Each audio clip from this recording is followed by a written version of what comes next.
So, Mpho, thank you so much for making time to share your insights into the future of leadership. But before we walk into the Thank you future, very much, Dr. Nick. you're welcome, and it's great to have you on the show. Before we walk into the future, Mpho, can you please tell us a little bit about your background? Where did you grow up? Oh, thank you very much, Doc. I appreciate the time.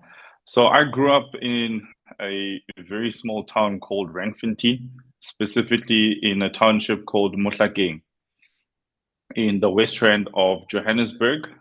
I'm one of three kids, the eldest of three kids. And I schooled in Randfontein, went to both Randfontein Primary and Randfontein High, and really left the West Rand when I went to university at the University of Johannesburg. Right. So today I stay in Centurion. I am a father of two, married to my best friend, and very much enjoying the current professional career where I am at the moment. Yeah. And tell us, Mpho, what was your dream career when you grew up? You wouldn't believe me if I told you, but I've always dreamed of doing what it is that I do now. So if you remember back in the day around the early 90s, there was a so-called Generations that used to play on SABC One. I think it was a production by Mpho. And there was a character that they had there, Achu Moroka, and the team owned an advertising agency. And that's where my love for corporate came. All right, seeing the guys in suits, well dressed, well articulated, very much high pressure environment, making big decisions. And for myself and my younger brother, who happens to be in investment banking now, that's always been the dream, to be in a corporate environment where we're able to influence quite a number of the key decisions that shape the community economies at which we play in, as well as offer an opportunity to the disadvantaged, especially around background, into building something new or creating something that is unexpected. So that's Right, that's really, so what I do today is essentially what I've always wanted to do. So yeah, that's me. great. And Mpho, can you tell us who inspired you in your early days? So my inspiration really came from my mother, especially during the early days. My mom is an educator, still an educator today, foundation phase grade 1 and 2, but she is a woman of many talents. She never gives up. She taught us to stand very proud and very tall and to believe in ourselves a lot of the time.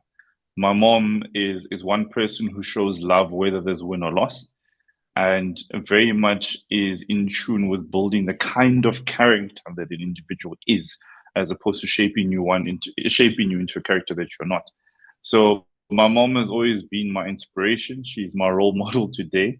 She's touched many lives, and even till today, when I'm with her at the mall, a young adult or a mother of two or a dad will come over and say hi and say, "You taught me grade 2 at the particular school, and you changed my life when we did this play or when we did this." So I love how she has touched the lives of different individuals, even though she may think it's in a small way, but it's actually in a very, very big way. And Mpho, you're leading an impressive career in IT with global giants like SAP and local giants or African giants like BCX.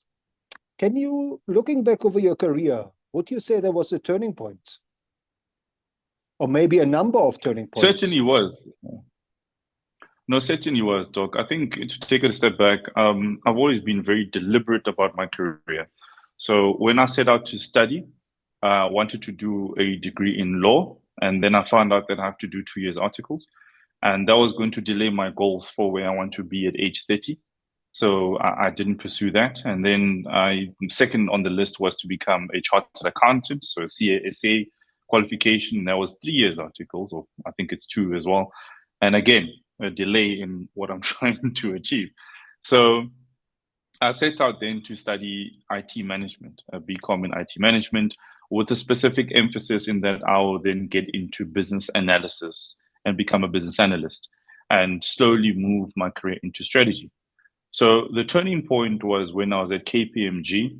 I was in the IT audit division, working for partners like Graham Blaine, Frank Rizzio at the time, Walter Park, and I had a desire to do more than risk, more than just audit. And I really wanted to get into strategy, right? Understanding the cogs in this whole machine, how they turn and how they actually create growth or create wealth or new value that is uncharted. And at the time, there was a partner in the management consulting division by the name of Alida Taylor. She goes by the name Alida Boards. She later left KPMG to join PwC, and she gave me an opportunity. They were busy with a big project at the city of Johannesburg, and at which point she put me on a secondment on the project. She said, if you do fantastically well and you're really keen on learning, I'll give you an opportunity as a management consultant in the strategy and operations practice.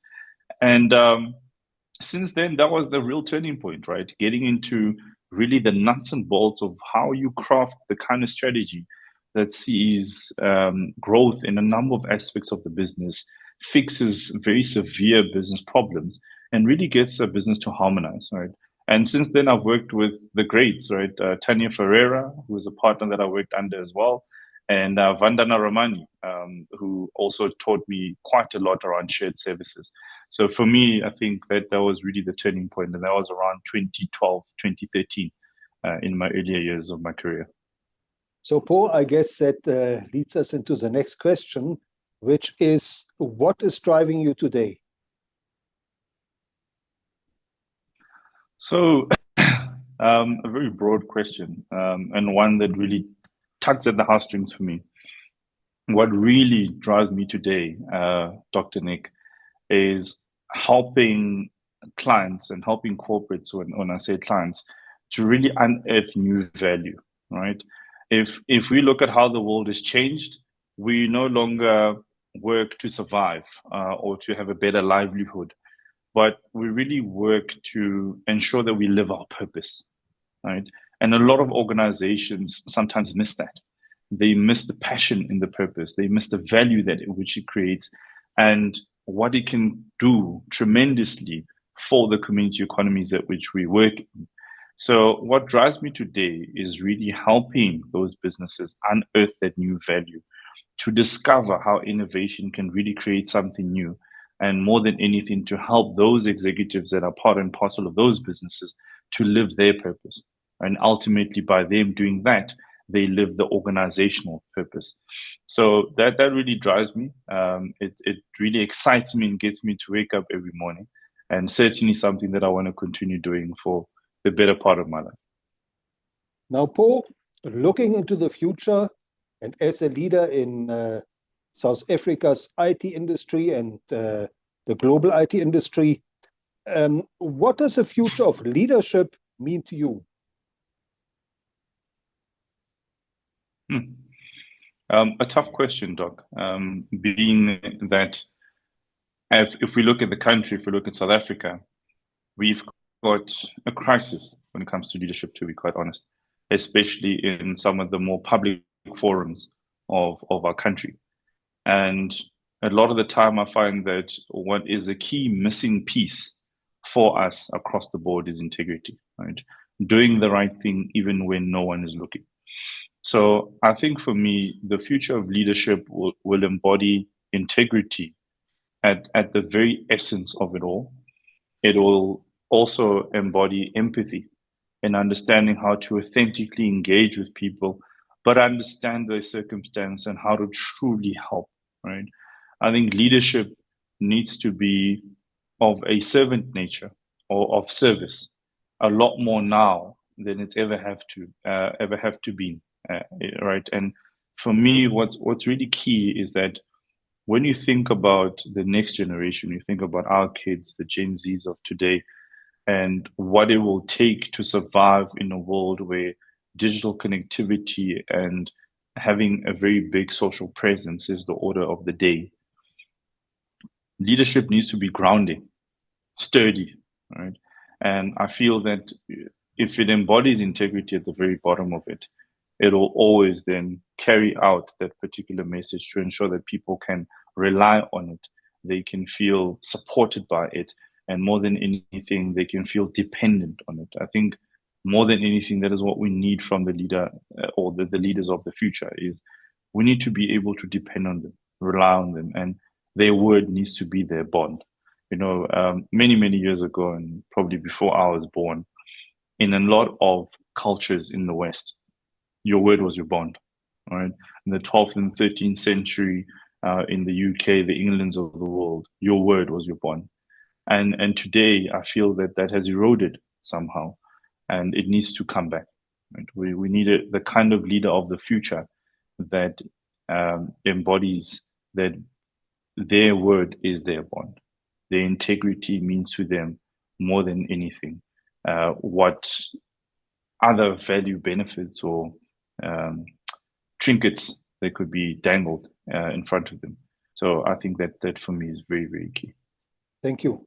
Now, Mpho, looking back over your own leadership journey, what have you learned that you consider most important for developing future leaders?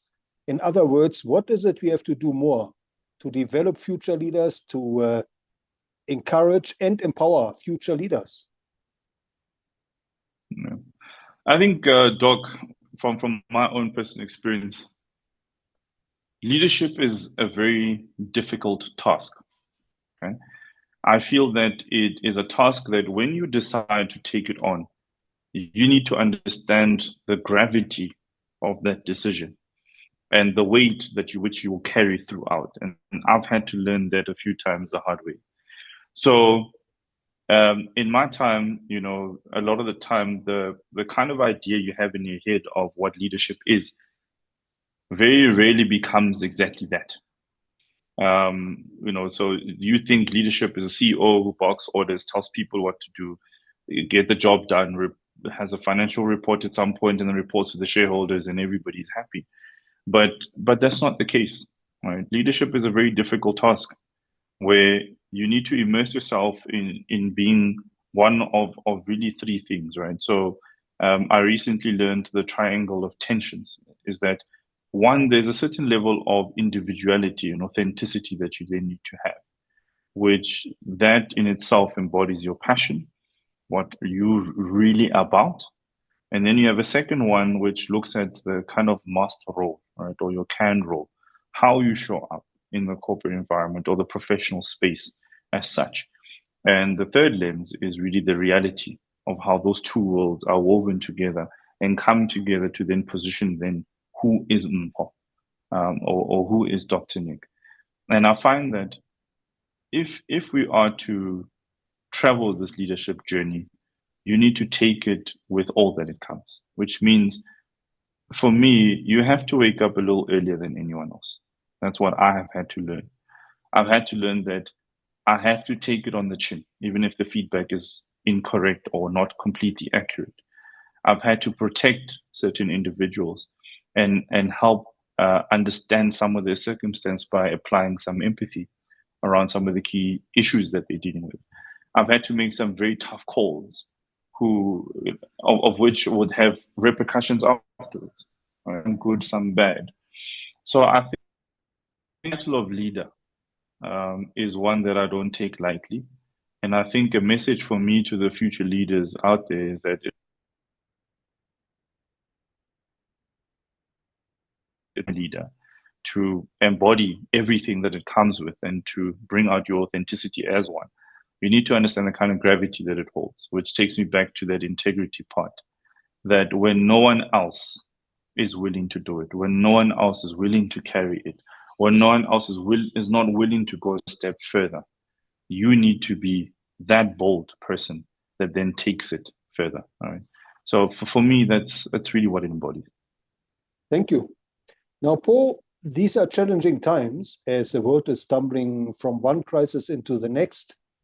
What is your advice for future leaders in terms of challenges? What are some of the biggest challenges they should expect to encounter in their career and hopefully overcome? So, biggest challenges that you'll encounter in career. no one's going to give it to you. Okay. A lot of the time we have the "I've earned it" badge that we wear. And this I speak to some of the younger leaders that I see and I encounter, is that they have a sense of "I've earned it, so therefore it should be mine," right? And what I've come to learn is that no one's going to give it to you, right? Because the journey of a leader is one that is very ambiguous. It's a journey that you then craft yourself. So there's no level of entitlement that you can ever have to any one position, any one standard or stature in society, or any one professional title or role, right? It's not given to you. It's one that you have to work for and recognize in yourself the kind of maturity, skill set, and the kind of maturity that will then be needed for you to take up that mantle. And if you feel that you are then ready, then you have to then decide, is the space in which you are the right space for you to be in to then realize that potential? And at the core of it all is, what is your purpose? What are you about? What kind of a leader are you? You need to understand that, right? You need to be very deeply self-aware, because that is what's going to determine your success or your failure. If you are the kind of leader that is able to build from scratch and grow, it doesn't make sense to put you into a business that is failing and does not require growth but requires stability, right? If you are the kind of leader that is very people centered, people orientated, where you can bring a sense of calm and a sense of camaraderie to get the troops ready together to walk a journey and to build a certain desire towards the vision, you're not the kind of leader that would then fit a different business that needs, that has a different requirement. And the only way you're going to know that is when you know at the core, what is your purpose? What are you about? What kind of a leader are you? And that self-awareness, so that you can make the right decisions, conscious decisions, to be in an environment that enables that and not detracts it. Because ultimately it will prove to be your success or your failure. Right? I think as young leaders of today and future leaders of tomorrow, we also have to play a very, very conscious role in how can I say it, in really doing away with some of the general biases that we have within the corporate environment.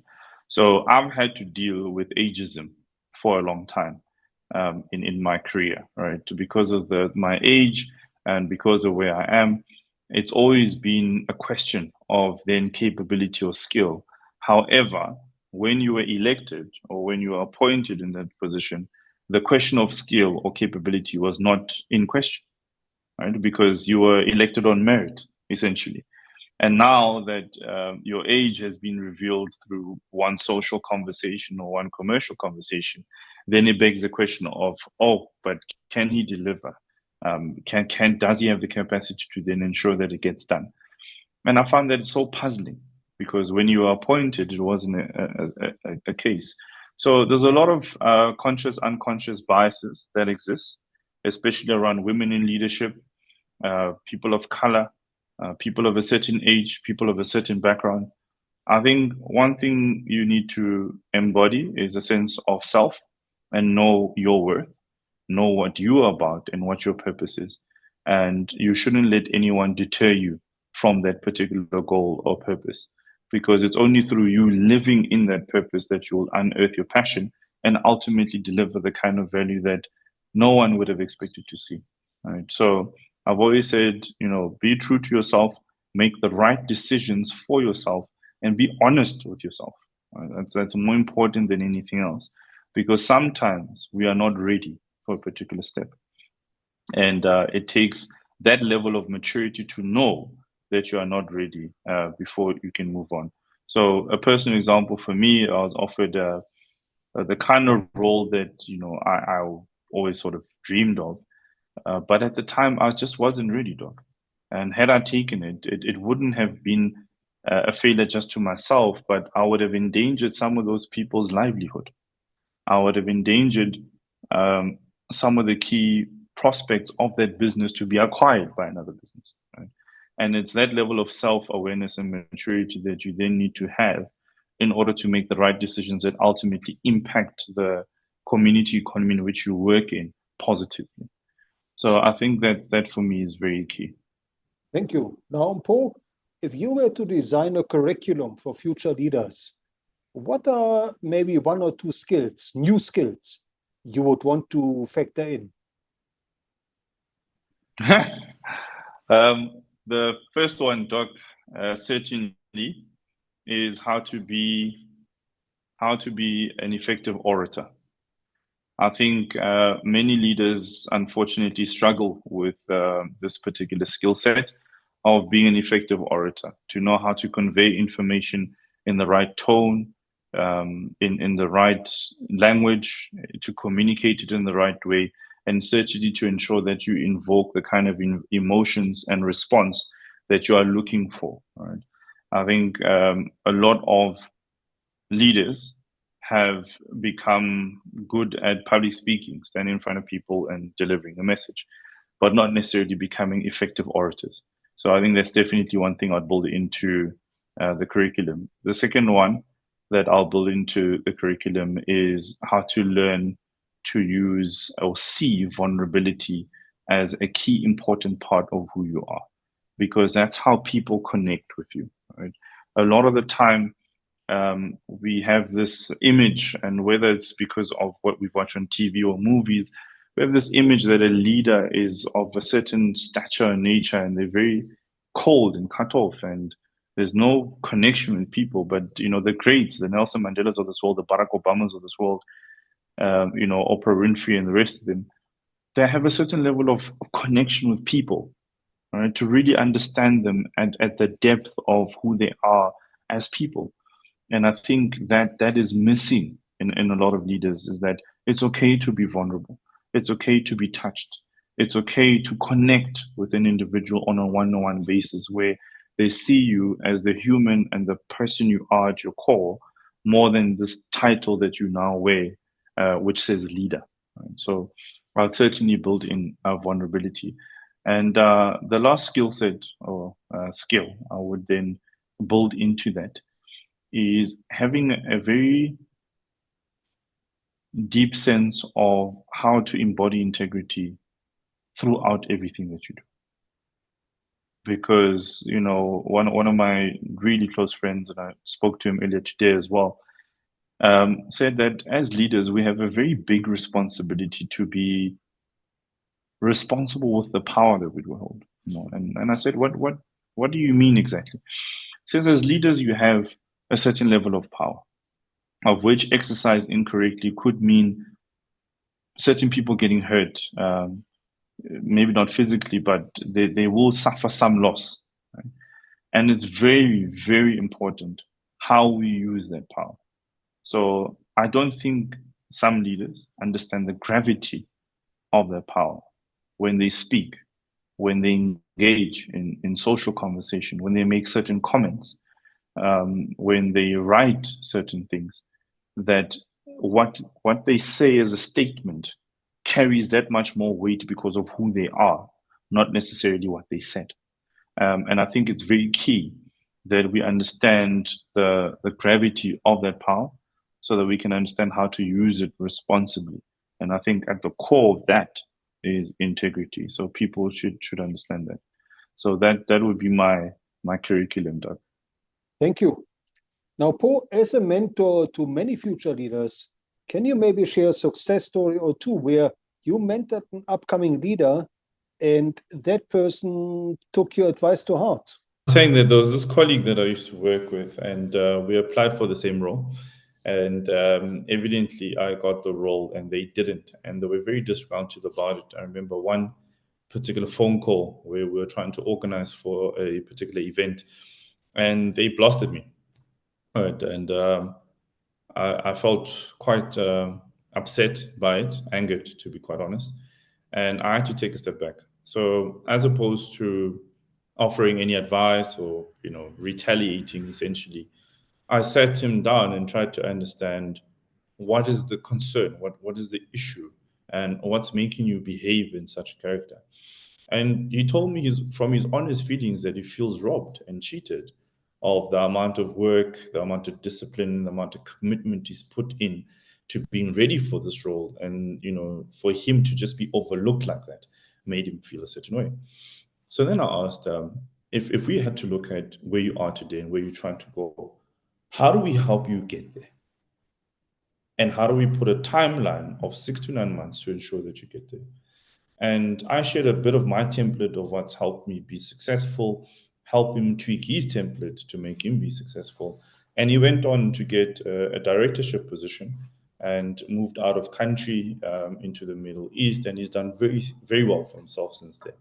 All right. And that's typically what I do is through my mentorship, I try and unearth what it is that you could harness as your potential, as your purpose, and as your skill set to help you then reach the next goal or the next step in life that you're looking for. My mentorship is also not particularly just through professionally discussing those kind of topics, but I also try and understand what your personal aspirations are, because those incidentally then influence and fuel motives, right? So I certainly try and understand at the core how to help people with family life, juggling schedules, how to prioritize, planning, how to build a vision for their life, and how to then live that vision throughout. I look at things like how to build synergies, how to network, and I help bring that across within the personality type that they are. So what I've done, Doc, for my mentees is I've formed a framework which I call the 4 Ps. That's because I just don't have a fancy name for it. But essentially, the first P in these 4 Ps is personality type. What kind of a person are you? There's four. All right, you're either choleric, sanguine, phlegmatic, or melancholic. And I try and understand of those 4 personalities, which one is the more dominant one than any other personality, which then helps me unearth the second P, which is what is your passion? And those are typically traits of that personality type that won't typically change, right? So a choleric person like myself enjoys having control over a situation. They like delivery, so they like to ensure that they complete a task. Whereas a sanguine person who's very much a happy person, very outgoing, very extroverted, enjoys the germination of new ideas, right? So a person like that then would enjoy things like marketing, sales, exciting new idea stuff. Whereas a choleric would be a person that enjoys structure, delivery, project management, etc. And then the third P then takes me to purpose. We then work together to determine what is your purpose, right? And based on that purpose, we then determine the last P, which is your path. What are those roles that you would excel in because you would be living your purpose, you'd be excelling, and you'd be living within your personality type, which is not most likely to change. So I try to draw a correlation or golden thread between all those 4 Ps to ensure that the decision that you then take as my mentee to pursue a particular career, a particular internship, or path that you then decide to take, even if it's entrepreneurial, is in your best interest for you to grow, because you always share a passion for it, you always see a purpose in it, and always be aligned to your personality type. So that's typically how I mentor, and I think it's worked for majority. Thank you. Now, Paul, before we wrap up, looking back over your leadership journey, are there any role models of leadership that you have encountered in person and you would recommend future leaders should learn from? Certainly, Doc. They're definitely one of them is my previous boss, Jan Bauer. Certainly in his own right. Another one would be Martin Shermer, who I used to work for when I spent my days at IFS. and certainly a Tanya Ferreira as well, right? Alida Taylor. The list is endless, but the one trait that they share together is giving one the opportunity, right? With no reservation, with no doubt, and with the utmost confidence to give you the opportunity to then exercise what they believe they see as potential and then support and harness it. And I think that's the one thing that we need to do as leaders is let's stop being a little too critical on certain individuals and just give the opportunity, right? Let's see, give the opportunity, support the individual and help them grow. So I've been fortunate to have a lot of those leaders be in my life, some of which I still keep in touch with, like Sandy Letrope at EY, fantastic gentleman who took me through a very rigorous mentorship journey when he mentored me. But you know, some of those tools that he's taught me still stick with me today. So I think, yeah, quite a few, Doc. I'd have to send a list, but those are the few that I can think of at the moment. Thank you. Now, how can our listeners connect with you, and where should they follow you? Thank you so much, Doc. So LinkedIn as Mpho Matsitse. So I am on LinkedIn. That's really the only social page that which I have. I don't have any others, so I think that will be the best. If you can send me an in message, that would be fantastic.